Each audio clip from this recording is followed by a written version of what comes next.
যে এই review chamber hearing এ হবে, একটা আমরা লিস্টিং দেখতে পাচ্ছি যে 4 তারিখ দিয়েছে।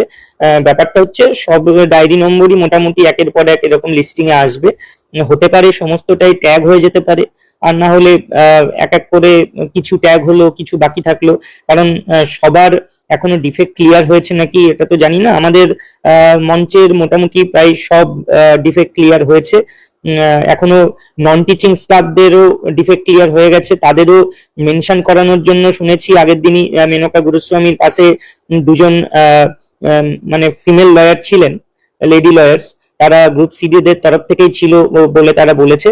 কিন্তু যেহেতু Menaka Guruswamy madam already mention করে দিয়েছেন এবং চিফ জাস্টিস যেহেতু দ্বিতীয়বার আরো বারবার বলাতে উনি একটু বিরক্তি প্রকাশ করছিলেন, বলছিলেন যে আমি তো অলরেডি বলেই দিয়েছি একটা বেঞ্চ গঠন হবে এবং তোমাদের রিভিউটা তারাই দেখবে। আজকে চেয়ারম্যান স্যারকে কল করেছিলাম এই সন্ধ্যের পরে, মোটামুটি 8টা সাড়ে 8টার দিকে, তারপরেই আমি বলেছি লাইভ করে বিষয়টা ক্লিয়ার করব। চেয়ারম্যান স্যারকে কল করে দুটো জিনিসের কথা বলেছি, এক হচ্ছে 4 তারিখে স্যার আমাদের একটা লিস্টেড করেছে, তাহলে আপনারা কি ভাবছেন এটা নিয়ে, আর দ্বিতীয়ত যে ক্যাটাগরি ডিটেলসটা দিতে বলেছেন সেটা নিয়ে বিশদে জেনেছি, সেই জন্য ক্লিয়ার করে দেওয়ার জন্য লাইভটা করা।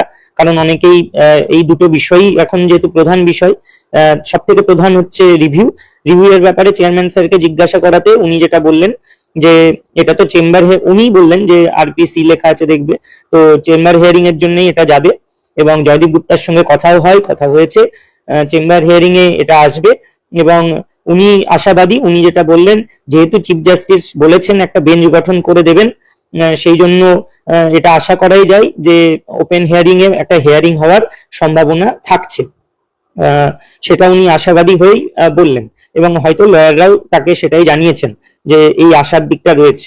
তাই আশা অবশ্যই আছে, পজিটিভিটি অবশ্যই আছে, কিন্তু ওই উৎসাহের জায়গাটা নেই, কারণ যতক্ষণ বিগত দিনে অনেকবার আমরা এরকম আশাহত হয়েছি, সেই জন্য যতক্ষণ না কোনো ফাইনালি পজিটিভ কিছু পাচ্ছি ততক্ষণ উৎসাহের কিছু নেই।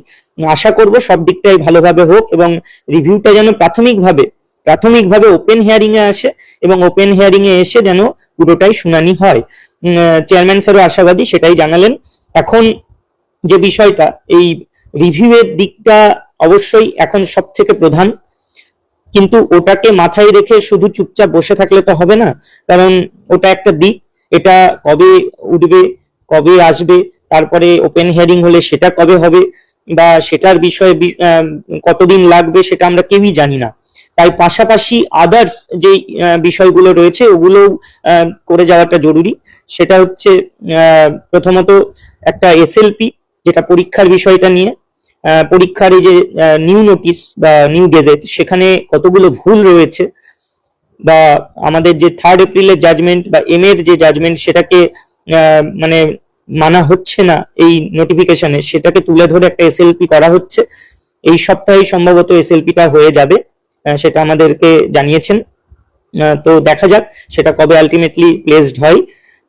সেটাই থাকছে অবশ্যই যে যদিও সঞ্জয় কুমার অ্যাফোরসেড ভ্যাকেন্সি বা অলরেডি মেনশনড ভ্যাকেন্সি সেগুলোকে নালিফাই করেছেন, উনি মানতে চাননি। তো মেন ইস্যুস আরো অনেক রয়েছে, সেটা হচ্ছে এই 2016 গেজেটে যারা পরীক্ষা দিয়েছিল 2025 গেজেট অনুযায়ী আনটেন্টেড হওয়া সত্ত্বেও তারা বিভিন্ন ইস্যুতে পরীক্ষা দিতে পারবে না, বা পরীক্ষা দিতে পারলেও তাদের নিয়োগে বাধা থাকবে, যেহেতু এই গেজেটে বা এই রুলসে তাদের কোনো রকম সুযোগ দেওয়া হয়নি। তো সেক্ষেত্রে তাদের এই ইস্যুগুলো এবং বয়সের ইস্যু, ওবিসির ইস্যুটা যদিও এখন খানিকটা হলেও সেটাকে সুপ্রিম কোর্ট একটা পর্যায়ে নিয়ে এসেছে, কিন্তু আদার্স অনেক ইস্যু রয়েছে।